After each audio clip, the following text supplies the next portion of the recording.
Jelly media کی طرف سے سب کو خوش آمدید، ویلکم۔ آج ہم ایک بہت ہی اہم موضوع کو ٹچ کریں گے اور اس پہ بات کریں گے اور دیکھیں گے کہ اس اہم موضوع اور اس اہم سوال کے حوالے سے ہم جب یہ سوال اٹھایا جاتا ہے تو اس کا کیا جواب دے سکتے ہیں۔ سوال کیا ہے؟ سوال جیسے کہ آپ نے ٹائٹل میں دیکھا، سوال ہے یسوع خدا کیسے ہو سکتا ہے۔ یہ وہ سوال ہے جو اکثر غیر مسلم اور کچھ مسیحی فرقے جو خود کو مسیحی ظاہر کرتے ہیں لیکن وہ دراصل ہیں مخالف مسیحیت اور مخالف مسیح، وہ یہ سوال اٹھاتے ہیں کہ یسوع خدا کیسے ہو سکتا ہے؟ How can Jesus be God؟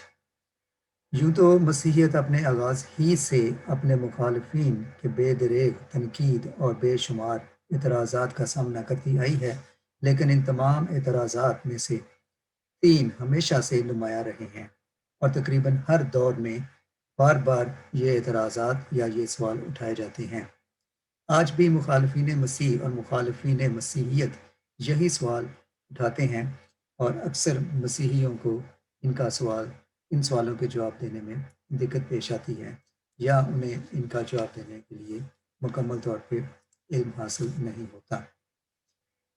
تو یہ تین سوال کیا ہیں؟ سب سے پہلا جو سوال یا اعتراض اٹھایا جاتا ہے وہ ہے عقیدہ تثلیث پر، جو کہ مسیحی ایمان کا ایک بہت اہم رکن ہے، بلکہ شاید سب سے بڑے اراکین میں سے ایک ہے۔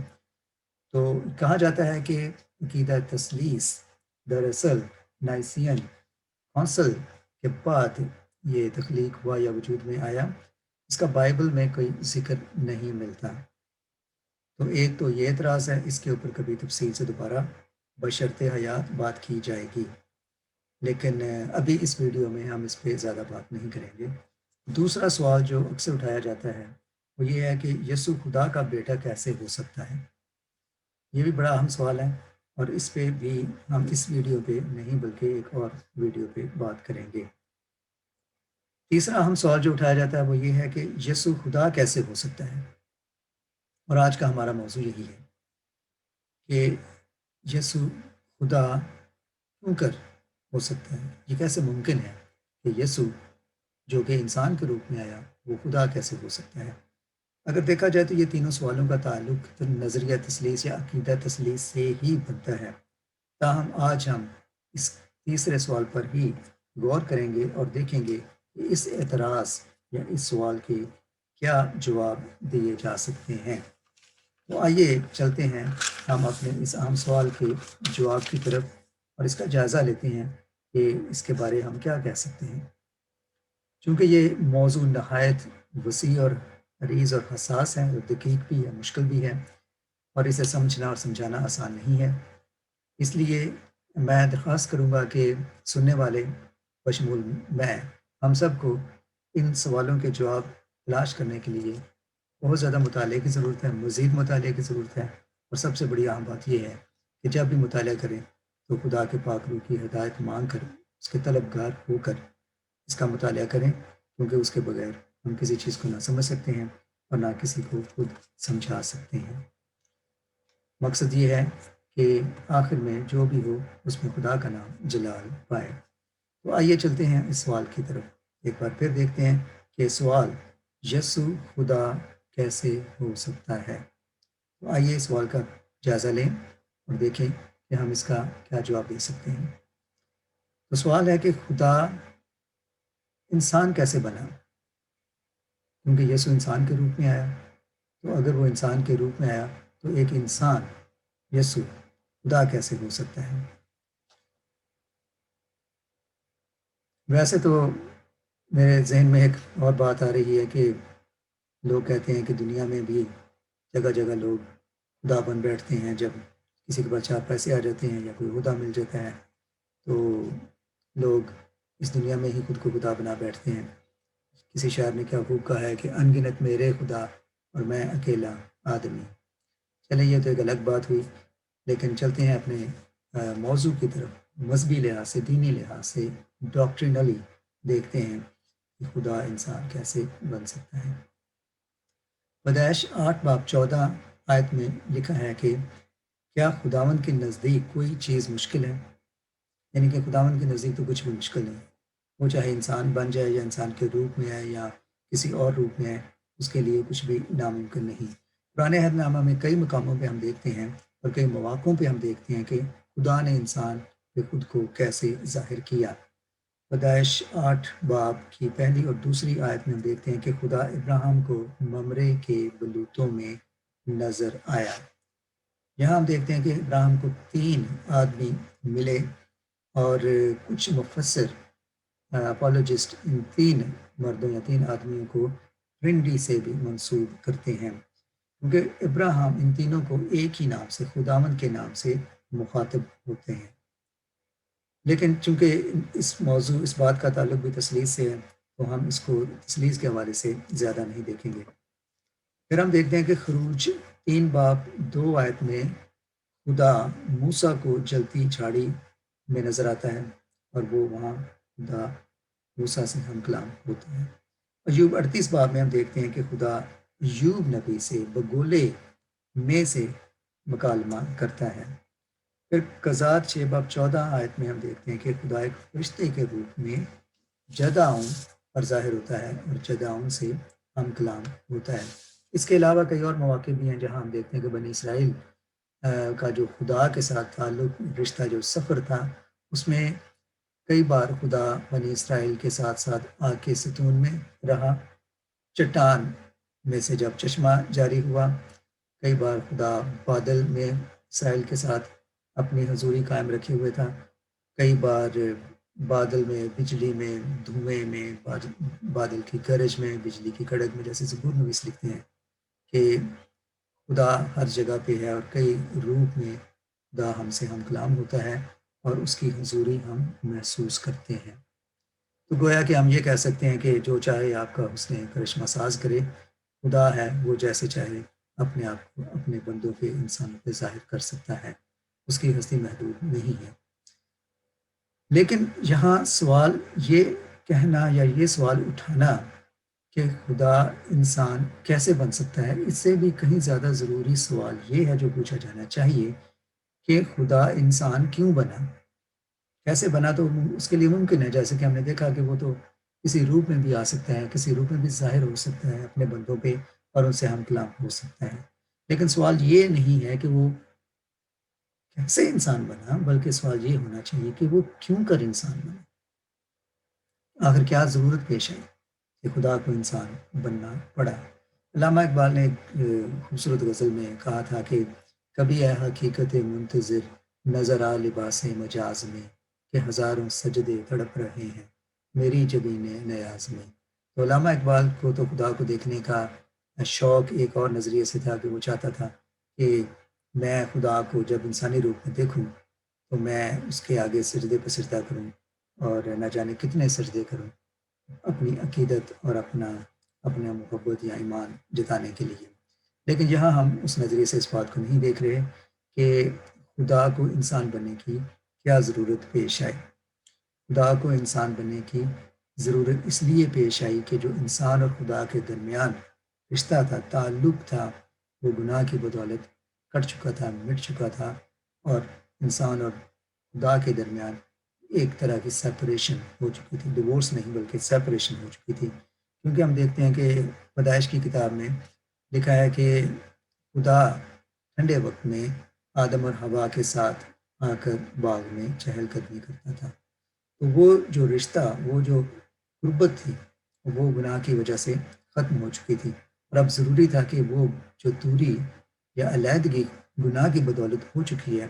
اس کو کسی طرح سے ختم کیا جائے اور ریکنسیلیشن کی جائے، وہ میل ملاپ دوبارہ بحال کیا جائے اور قائم کیا جائے۔ لیکن اس کے لیے ضروری تھا کہ چونکہ گناہ انسان نے کیا تھا، تو جو کفارہ تھا وہ بھی کوئی انسان ہی کے روپ میں یا انسان ہی دے، اور چونکہ یہ انسان کے لیے ممکن نہ تھا، اس لیے خدا کو ہی انسان کا روپ اختیار کر کے اوتار ڈھال کر انسان بن کر اس دنیا میں آنا پڑا، اور انسان کی خاطر انسان کی جگہ کھڑا ہو کر اس کی وکالت اور اس کی شفاعت کرنے کے لیے خود یہ انسان زندگی جینا پڑی، دکھ جینا پڑے، اور ان دکھوں اور اس جسمانی زندگی میں بے گناہ رہنا پڑا، چونکہ یہ انسان کے بس کی بات نہیں تھی، اس لیے خدا نے اپنا بیٹا بھیجا تاکہ وہ انسان کی جگہ اس کے گناہوں کا کفارہ دے۔ جیسے کہ رومیو 5:17 میں لکھا ہوا ہے کہ جیسے ایک شخص کے گناہ کی وجہ سے موت دنیا میں آئی، اسی طرح سے 19ویں آیت میں لکھا ہوا ہے کہ ایک کی فرما برداری سے وہ راست بازی دوبارہ قائم ہو سکی۔ اور پھر یہ کہ ہمارا ایک ایسا وکیل یا سردار کاہن ہے جو ہماری کمزوریوں کو جانتا ہے، سمجھتا ہے، محسوس کرتا ہے اور ہمارا ہمدرد ہے۔ جہاں اردو کی بائبل میں لفظ ہمدرد استعمال کیا گیا، جس کا اگر ترجمہ کیا جائے تو سمپتھائزر ہو سکتا ہے، سمپتھی ہو سکتا ہے، حالانکہ اس کا دوسرا جو معنی ہے وہ سمپتھی سے بھی بڑھ کر گہرا ہے، اور وہ ہے ایمپتھی، کیونکہ ایمپتھی کا مطلب ہے کسی کی جگہ اپنے آپ کو رکھ کر دیکھنا، اور خدا یسوع مسیح نے یہی کیا کہ وہ آ کر اس دنیا میں نہ صرف سمپتھی کی بلکہ ایمپتھی کی، یعنی کہ اپنے آپ کو انسان کی جگہ پہ ڈال کر، اس کی جگہ کھڑے ہو کر، اس کی جگہ وہ سارے دکھ جھیل کر، جیسے کہ ہنری ناؤمن ایک بہت بڑے رائٹر ہیں، انہوں نے ایک کتاب لکھی ہے دا وونڈڈ ہیلر، یعنی کہ جو ہیلر اس دنیا میں آیا اس کو پہلے خود وونڈڈ ہونا پڑا، اس مسیحا کو پہلے خود زخم کھانا پڑے، زخم جھیلنا پڑے، تبھی جا کے وہ انسان کی خاطر اس کی قربانی اور اس کی جگہ پہ فدیہ دینے کا باعث بن سکا۔ جیسے کہ کسی شاعر نے شکوہ کیا ہے کہ تو اوپر بیٹھا کیا جانے انسانوں پہ کیا گزری ہے، تو یہاں خدا یسوع مسیح نے، خدا نے اپنے بیٹے کو بھیج کر یہ ثابت کیا کہ میں نیچے اتر کر انسانوں کے ساتھ جی کر جو ان پر بیتتی ہے، جو وہ جھیلتے ہیں، جو وہ سفر کرتے ہیں، میں بھی وہ سفر کر کے دیکھوں گا اور ان کے گناہوں کا بوجھ اٹھا کر ان کے لیے فدیہ اور کفارہ دوں گا۔ لیکن چونکہ دیکھا جاتا ہے کہ پرانے عہد نامے میں یہ کفارہ اور فدیہ دینے کا جو رواج تھا، جو رسم تھی، وہ بیلوں اور بکروں کے خون سے تھی، بروں کے خون سے تھی۔ اور آگے جا کے ہم دیکھتے ہیں کہ نئے عہد نامے میں لکھا ہے کہ ممکن نہ تھا کہ بیلوں اور بکروں کا خون گناہوں کو دور کر دے، بلکہ گناہوں کا کفارہ یا فدیہ صرف کسی بے گناہ فرد کے خون سے ہی ممکن تھا۔ تو عبرانیوں 2:11 میں لکھا کہ وہ ہر آدمی کے لیے موت کا مزہ چکھے گا، اور اس نے موت کا مزہ چکھا بھی۔ تو یہاں جو سوال ہم نے بدل دیا تھا کہ یہ کیسے ممکن ہے کہ خدا انسان بنا، اور یہ کیسے ممکن ہے کہ یسوع خدا بن گیا، تو ہم نے جیسے اس کو چینج کیا تھا کہ کیسے ممکن کا سوال نہیں ہے، بلکہ یہ سوال ہونا چاہیے کہ یہ کیوں ہوا۔ تو اس کا جواب یہ ہے کہ جو انسان کے بس کی بات نہ تھی، وہ خدا نے انسان کا روپ دھار کر، اس کا اوتار ڈھال کر خود پوری کی، کیونکہ جو انسان کے لیے شریعت کے تقاضے پورے کرنا ممکن نہ تھا، وہ خدا یسوع مسیح کی قربانی سے پورے ہوئے، اور صلیب پر انہوں نے کہا بھی کہ تمام ہوا، یعنی کہ جو تمام شریعت کے تقاضے تھے وہ میں نے گویا پورے کر دیے۔ کئی لوگ یہ بھی سوال اٹھاتے ہیں کہ یہ سب کچھ کرنے کی ضرورت کیا تھی، کہ خدا اگر رحم کرنے والا ہے، پیار کرنے والا ہے، تو پھر اس نے اپنے ہی بیٹے کو بھیج کر اس کو اتنی اذیت ناک موت جھیلنے پہ کیوں مجبور کیا، صلیبی موت سے کیوں برداشت کرنا پڑی؟ خدا کیوں نہ انسان کو ویسے ہی معاف کر دیتا؟ اس کا جواب یہ ہے کہ جہاں خدا پیار کرنے والا ہے، رحم کرنے والا خدا ہے، وہاں انصاف کرنے والا خدا بھی ہے۔ انسان نے گناہ کیا تھا، اس کی سزا ہو چکی تھی، اور اس سزا کی معافی صرف کفارہ اور فدیہ سے ہی ممکن تھا، اور اس لیے خدا نے جو انسان کے لیے ممکن نہیں تھا وہ خود پورا کیا۔ اور اس کا جواب ہمیں یوحنا 3:16 میں بھی ملتا ہے کہ خدا نے دنیا سے ایسی محبت رکھی، اس نے اپنا اکلوتا بیٹا بخش دیا تاکہ جو کوئی اس پہ ایمان لائے ہلاک نہ ہو بلکہ ہمیشہ کی زندگی پائے۔ تو گویا کہ جو ہلاکت کا راستہ تھا وہ خدا یسوع مسیح کی قربانی سے ختم ہوا، اور نجات کا راستہ کھل گیا۔ اب باقی سے رہ گئی یہ بات ایمان لانے کی۔ اس کے بعد ایک اور سوال جو خدا یسوع مسیح کے خدا ہونے کے ناطے سے اٹھایا جاتا ہے کہ یہ کیسے ممکن ہے کہ خدا یسوع مسیح خدا ہی در حقیقت ہے۔ سوال یہ اٹھایا جاتا ہے کہ جب خدا یسوع مسیح نے یہ کہا کہ باپ مجھ سے بڑا ہے، تو انہوں نے گویا یہ ثابت کر دیا کہ وہ خدا نہیں ہے، وہ محض ایک انسان ہے، مخلوق ہیں، اور خدا ان سے حقیقت میں بڑا ہے۔ یہ بات ہمیں یوحنا 14 باب 28 آیت میں ملتی ہے، اور یہاں یہ بات بڑی ضروری ہے کہ پہلے ہم اس چیز کو کانٹیکسٹ میں سمجھیں، اس کو کانٹیکسچلائز کر کے دیکھیں کہ یہ بات کیوں کہی گئی اور کہاں کہی گئی۔ اس کے ساتھ ایک لفظ جڑا ہوا ہے تجسم یا انکارنیشن۔ تو جیسے کہ ہم دیکھتے ہیں کہ عبرانیوں 2 باب 9 آیت میں لکھا ہوا ہے کہ اسے فرشتوں سے کچھ ہی کم کیا گیا۔ یہاں جب خدا یسوع مسیح کلام مجسم ہوئے، یعنی کہ کلام مجسم ہوا، جیسے کہ ہم نے 1 باب 1 آیت میں لکھا ہوا ہے، تو وہ جب کلام مجسم ہوا، انسانی روپ اس نے اختیار کیا، تو ایسا نہیں ہے کہ خدا انسان کے روپ میں آیا تو وہ خدا سے کسی طرح سے کمتر ہو گیا یا وہ خدا سے انفیریورٹی میں چلا گیا، بلکہ لکھا ہوا ہے کہ کم کیا گیا۔ یہ نہیں ہے کہ وہ کم تھا یا کم ہو گیا، بلکہ کم کیا گیا، ڈیموٹ کیا گیا، یعنی کہ اور وہ بھی والنٹرلی، یہ نہیں کہ مجبوراً کیا گیا، والنٹرلی کیا گیا، جیسے کہ ہم آگے فلپیوں کے صحیفے میں دیکھیں گے۔ تو انگلش کی بائبل میں یہاں یہ بھی چیز واضح کی گئی ہے، ترجمے میں تھوڑا سا ڈفرینس ہے اردو کی بائبل میں، مجھے نہیں معلوم کہ کیوں، لیکن یہاں انگلش کی بائبل میں لکھا ہوا ہے کہ فور اے لٹل وائل، کچھ دیر کے لیے، گویا کہ وہ جو اس کی اصل حیثیت تھی وہ کچھ دیر کے لیے کم کی گئی، اور اس کو ہم آگے جا کے مزید بھی دیکھیں گے۔ لیکن یہاں ضروری ہے کہ جب ہم خدا یسوع مسیح کی زندگی کے حوالے سے اور ان کے الوہیت کے حوالے سے بات کرتے ہیں تو اس کو علم الہیات میں یا یوں کہہ لیجیے کہ تھیولوجی میں یہ کہا جاتا ہے کہ یہ نظریہ کرسٹالوجی ہے، یعنی کہ جیسس کرائسٹ کے حوالے سے جو بھی اسٹڈی کی جاتی ہے، یا ان کی حیثیت یا ان کی ہستی یا ان کا وجود یا ان کی نجات کا جو بھی کام تھا، اس سب کو ہم دیکھتے ہیں ایک سبجیکٹ کے نام سے جسے کہتے ہیں کرسٹالوجی۔ تو یہ کرسٹالوجی 2 طرح کی ہے، ایک کرسٹالوجی ہے جسے کہا جاتا ہے کلاسیکل کرسٹالوجی۔ کلاسیکل کرسٹالوجی اس بات پہ بحث کرتی ہے یا اس بات پہ غور کرتی ہے کہ یہ کیسے ہوا کہ جیسس کرائسٹ بحیثیت انسان دنیا میں آئے، یعنی کہ وہ تھے تو خدا لیکن انسان بن کر دنیا میں وہ کیسے آئے۔ اس نظریے کو جو ڈیل کرتی ہے چیز وہ کہلاتی ہے کلاسیکل کرسٹالوجی۔ اس کے علاوہ جو دوسرا ہے وہ کینوٹک کرسٹالوجی۔ کینوٹک کرسٹالوجی اس بات کے اوپر بات دلیل دیتی ہے یا اس پہ بحث کرتی ہے یا اس بات کا احاطہ کرتی ہے کہ خدا یسوع مسیح رضاکارانہ طور پر اپنی الہی صفات یا کیپبلٹیز یا جو ان کی صلاحیات تھیں، وہ کوالٹیز تھیں، ان کو رضاکارانہ طور پر گیو اپ کر کے اس دنیا میں ہے۔ تو گویا کہ کلاسیکل کرسٹالوجی یہ کہتی ہے کہ خدا انسان کے روپ میں آیا، اور کینوٹک کرسٹالوجی یہ کہتی ہے کہ جب خدا انسان کے روپ میں آیا تو اس نے اپنی جو خدائی صفات تھی ان کو کسی حد تک گیو اپ۔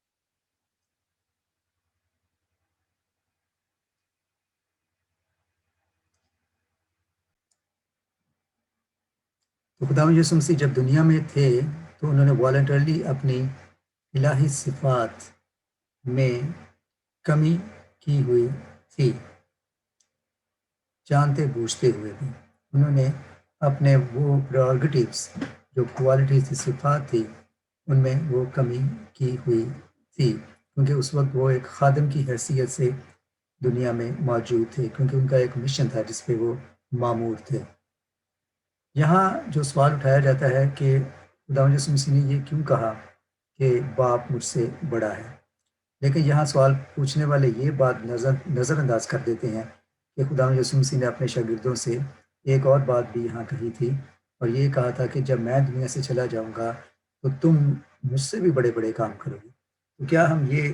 اس کا مطلب لے لیں کہ ایک طرف تو خدا یسوع مسیح یہ کہہ رہے ہیں کہ باپ مجھ سے بڑا ہے اور شاگرد بھی مجھ سے بڑے بڑے کام کریں گے، تو اس کا مطلب ہے شاگرد بھی باپ خدا یسوع مسیح سے بڑے ہو گئے۔ یہاں مراد بڑے ہونے سے یعنی کہ گریٹر، انگلش میں جو لفظ استعمال ہوا ہے، father is greater than I am, اور you will do greater works than me. اب یہاں دونوں میں لفظ گریٹر استعمال ہوا ہے، تو یہاں اگر ہم خدا یسوع مسیح کے لیے کہیں کہ انہوں نے تسلیم کیا ہے کہ باپ ان سے بڑا ہے، تو گویا ہم یہ بھی کیا تسلیم کریں، انہوں نے یہ کہا ہے کہ چونکہ تم شاگرد مجھ سے بھی بڑے بڑے کام کرو گے، تو تم بھی مجھ سے بڑے ہو۔ یہاں گریٹر سے مراد دونوں صورتوں میں الگ لینا چاہیے۔ گریٹر سے مراد خدا کے لیے جب وہ کہتے ہیں تو ان کا مقصد یہ کہنا ہے کہ جو جلال میں خدا کے ساتھ رکھتا تھا، چونکہ اس میں بحیثیت انسان کمی ہے جو انہوں نے والنٹرلی کی، جب وہ واپس جائیں گے تو اسی جلال کو وہ ریکلیم کر لیں گے۔ جب وہ شاگردوں سے کہہ رہے ہیں کہ تم مجھ سے بھی بڑے بڑے کام کرو گے، تو اس کا مطلب یہ نہیں کہ وہ شاگرد ان سے بڑے ہو گئے، لیکن یہ ہے کہ وہ تعداد میں زیادہ کریں گے، کیونکہ خدا مسلم سے چلے گا تو اس کے بعد ہزاروں موڑزے ہوئے اور ہزاروں لوگ خدا مسلم کی طرف ہے شاگردوں کی بدولت۔ تو یہاں گریٹر کا مطلب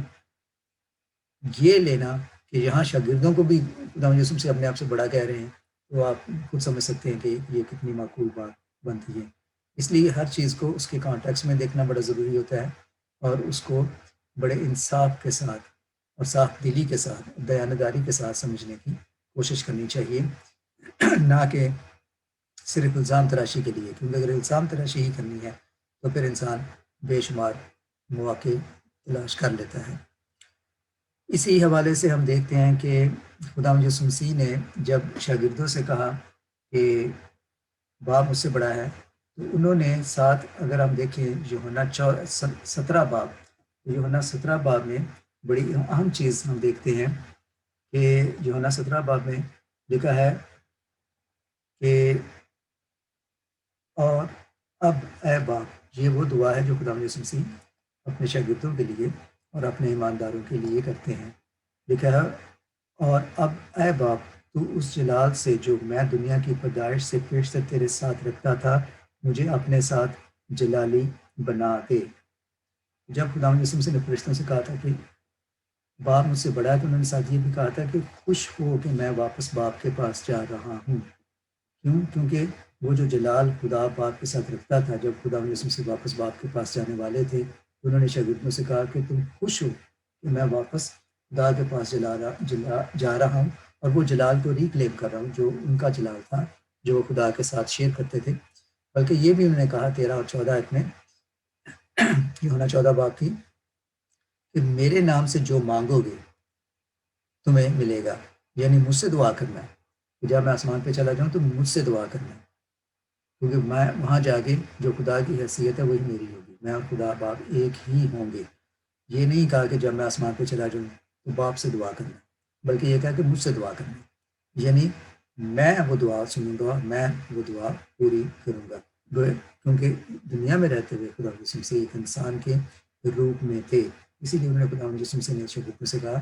کہ جب میں جا رہا ہوں تو یہ افسوس کرنے کی کوئی بات نہیں، خوشی کی بات ہے، کیونکہ میں جا کر وہ جلال جس کو میں چھوڑ کر آیا تھا، وہ حیثیت چھوڑ کر، وہ اسٹیٹس، دوبارہ وہ جا کے اپنا اسٹیٹس ریکلیم کرنے جا رہا ہوں، اور جو دعا مانگو میرے نام سے مانگو، کیونکہ میں وہاں باپ کی حیثیت، میری حیثیت ایک ہی ہوگی۔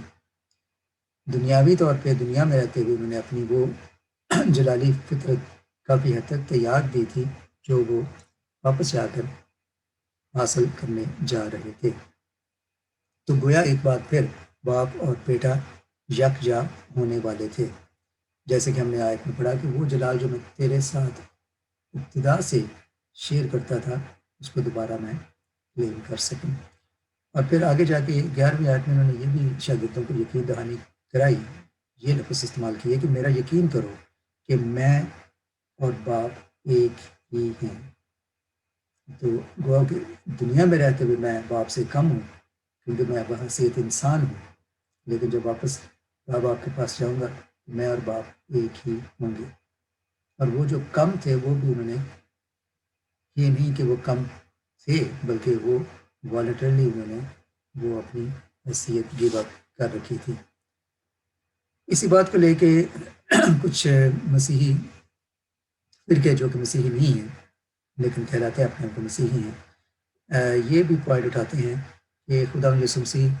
در حقیقت خالق نہیں بلکہ مخلوق تھے، کیونکہ وہ کلسیوں 1 باب کی 15 آیت کا حوالہ دیتے ہیں کہ خدا یسوع مسیح پہلا مولود، انگلش میں کہا جاتا ہے کہ first born of all creation, یعنی کہ تخلیق کائنات کا پہلا پھل۔ اور اس کو لے کے یہ کہا جاتا ہے، یا اعتراض کرنے والے یا سوال اٹھانے والے کہ یہ آیت ثابت کرتی ہے کہ خدا یسوع مسیح دراصل کریٹڈ تھے، مخلوق تھے، ان کے خدا نے جب دنیا کائنات بنائی تو سب سے پہلے خدا یسوع مسیح کو تخلیق کیا، تو گویا کہ وہ مخلوق ہوئے. اسی لیے کہا گیا ہے کہ پہلا مولود، انگلش میں کہا گیا ہے کہ the first born of all creation. تو گویا کہ خدا یسوع مسیح مخلوق ہے، خالق نہیں ہے. بائبل مقدس میں یہ لکھا ہوا ہے. اس بات کا وہ یوں بات کو یوں بیان کرتے ہیں. تو آئیے ذرا اس کو غور سے دیکھیں کہ اس کا ہم کیا جواب دے سکتے ہیں. جو فرسٹ بورن کا تصور ہے وہ بائبل میں دراصل مختلف طریقے سے دیکھنا ضروری ہے. جسمانی اعتبار سے فرسٹ بورن پہلا بیٹا، پہلی بیٹی کوئی بھی ہو سکتا ہے، لیکن پہلی تواریخ کے 5 باب کی 1 آیت کے مطابق پہلوٹے کا حق یوسف کو دیا گیا، نہ کہ روبن کو. روبن جو کہ حقیقت میں یعقوب کا، اسرائیل کا پہلا بیٹا تھا، لیکن حق یوسف کے بیٹوں کو دیا گیا، جو کہ یوسف جو کہ 11واں بیٹا تھا، اور اس کا قبیلہ بھی ایک نہیں تھا بلکہ 2 قبیلوں سے منسلک تھا. تو جسمانی لحاظ سے گو کہ روبن پہلوٹا یا پہلا بیٹا تھا، لیکن یوسف کے بیٹوں کو یا یوسف کی نسل کو پہلوٹے کا حق ملا. کیوں؟ جسمانی لحاظ سے تو یہ ممکن نہیں تھا. تو یہاں فرسٹ بورن یا پہلوٹا ہونے کا مطلب ضروری نہیں ہے کہ وہ جسمانی سینس میں لیا جائے، جیسے کہ یہاں میں سے واضح دیکھتے ہیں یوسف کے حوالے سے. فرسٹ بورن کا تصور درجہ، عزت یا عزت افزائی یا برتری کے سینس میں بھی لیا جا سکتا ہے. خدا یسوع مسیح کے لیے جب استعمال ہوتا ہے تو گویا کہ یہ ان کی برتری، عزت افزائی اور ان کی سپریمیسی یا ان کی ڈیوینٹی کے تصور میں لیا جاتا ہے. اسی طرح سے ہم دیکھتے ہیں کہ داؤد بادشاہ کے لیے بھی پہلا ساموئیل اگر ہم دیکھیں 16واں باب، تو اس میں بھی داؤد گو کہ اپنے باپ کا پہلوٹا نہیں تھا، لیکن اس کو کہا گیا کہ وہ خداوند کے نزدیک پہلوٹا ثابت ہوا. حالانکہ ہم اگر بادشاہ کے لحاظ سے بھی دیکھیں تو داؤد بحیثیت بادشاہ بھی پہلا یا پہلوٹا نہیں تھا. ہم جانتے ہیں کہ ساؤل تھا، لیکن باوجود اس کے داؤد کو پہلوٹا کہا گیا. اگر ہم زبور 89 نواسی زبور دیکھیں تو اس میں بھی داؤد کو پہلوٹا کے طور پہ ہی دیکھا جا سکتا ہے. لیکن یہاں مراد گین یہ کہیں گے کہ جسمانی لحاظ سے نہیں، بلکہ عہدے، برتری یا عزت افزائی کے لحاظ سے، سرفرازی کے لحاظ سے. تو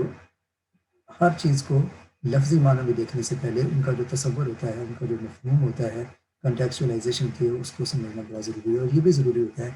کہ یہ بات جب کہی گئی تو اس کے آگے کیا ہے، پیچھے کیا ہے، اور یہی بات اگر کہیں اور جگہ پہ کہی گئی ہے تو اس کا کیا مفہوم بنتا ہے. اس کے علاوہ خدا یسوع مسیح کی الوہیت کو لے کے اور بہت سے سوال اٹھائے جاتے ہیں کہ خدا یسوع مسیح خالق کیسے ہیں. اگر آپ پیدائش کی پہلا باب کھولے، پہلی آیت میں لکھا ہوا ہے کہ خدا نے آسمان و زمین کو پیدا کیا، اور اس کے بعد دوسری آیت میں لکھا ہوا ہے اور خدا کی روح پانیوں کو جنبش کرتی تھی، یعنی کہ خدا اور خدا کا روح دوسری. لیکن اگر یوحنا پہلا باب پہلی آیت دیکھیں لکھا ہوا ہے کہ ابتدا میں کلام تھا، کلام خدا کے ساتھ تھا، اور تمام چیزیں کلام خدا کی وجہ سے ہی پیدا ہوئی. تو ابتدا میں کلام تھا، وہی ابتدا میں جو خدا ہے جس نے تمام چیزیں پیدا کی، وہی خدا بعد میں مجسم ہوا، کلمۃ اللہ، کلمہ خدا، کلام خدا، اور انسانوں میں، انسانی روپ میں آ کر، انسانی بدن اپنا کے، انسانی اوتار اپنا کر رہا. تمام آزمائشوں کے باوجود، تمام کڑے امتحانوں کے باوجود وہ اپنے بے گناہی پہ قائم رہا.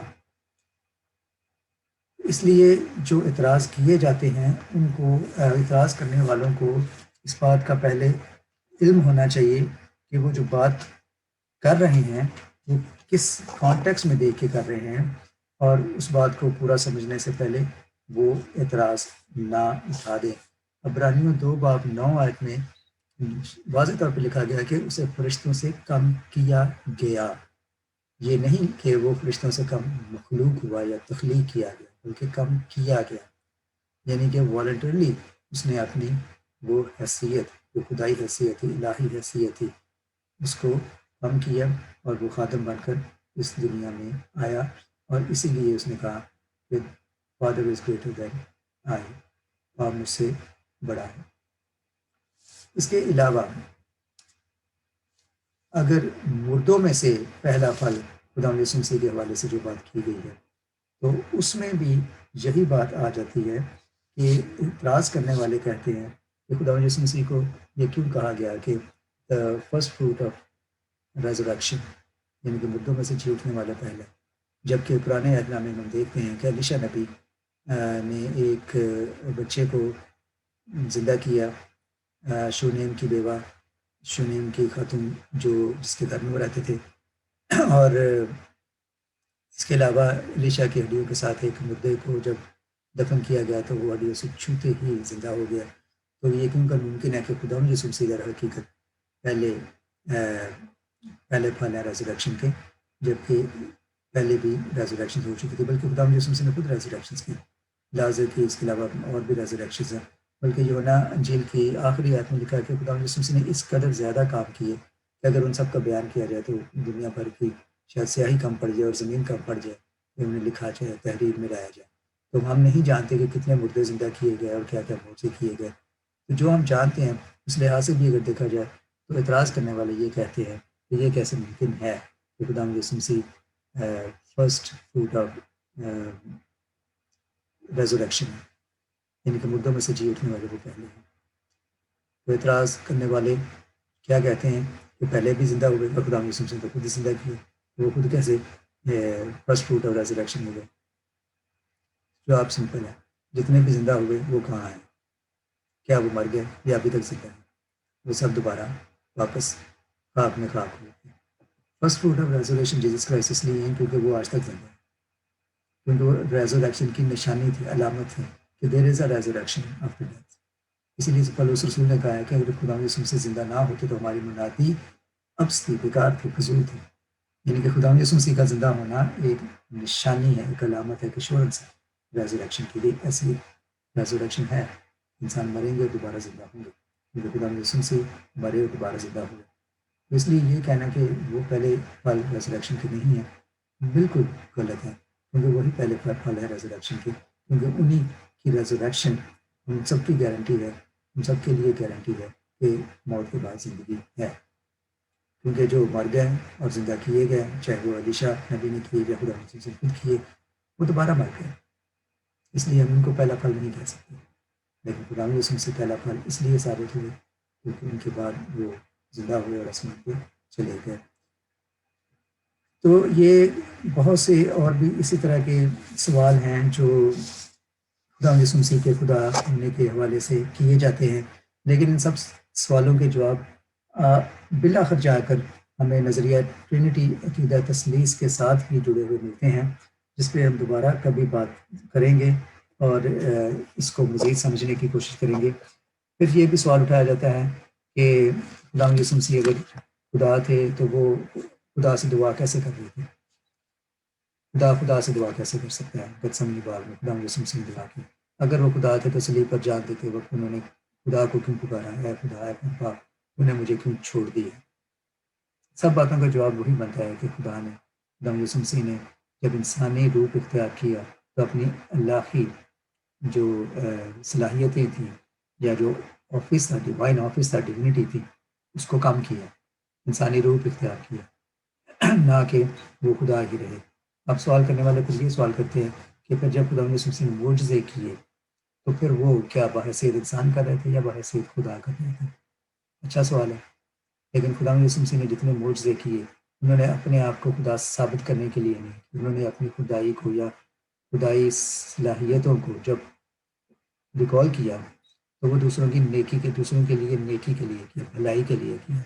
جب یہودیوں نے خدا یسوع مسیح سے کہا کہ تو ہمیں کون سا نشان دکھاتا ہے کہ ہم تجھ پہ ایمان لائیں، یہ خدا یسوع مسیح کے پاس ایک نہایت ہی سنہری موقع تھا اپنے آپ کو خدا کا پیغمبر یا خدا کا بیٹا یا خدا ثابت کرنے کا، لیکن انہوں نے اس وقت بھی وہ خدائی طاقت جو ان کے پاس تھی اس کو ریکال نہیں کیا، بروئے کار نہیں لایا، بلکہ ان کو جواب نہیں دیا۔ حالانکہ وہ شو کر سکتے تھے، وہ اپنی پاور شو کر سکتے تھے، جیسے انہوں نے معجزوں میں کی، لازر کو زندہ کیا اور بڑے بڑے معجزے کیے، لیکن وہ سارے معجزے دوسروں کی بھلائی کے لیے کیے، اپنی بڑائی کے لیے نہیں کیے، کہ ثابت کرتے کہ میں ہی خدا ہوں، میں خدا کا بیٹا ہوں، میں خدا انسان بن کے آیا ہوں، دیکھنا میں کیا کیا کر سکتا ہوں،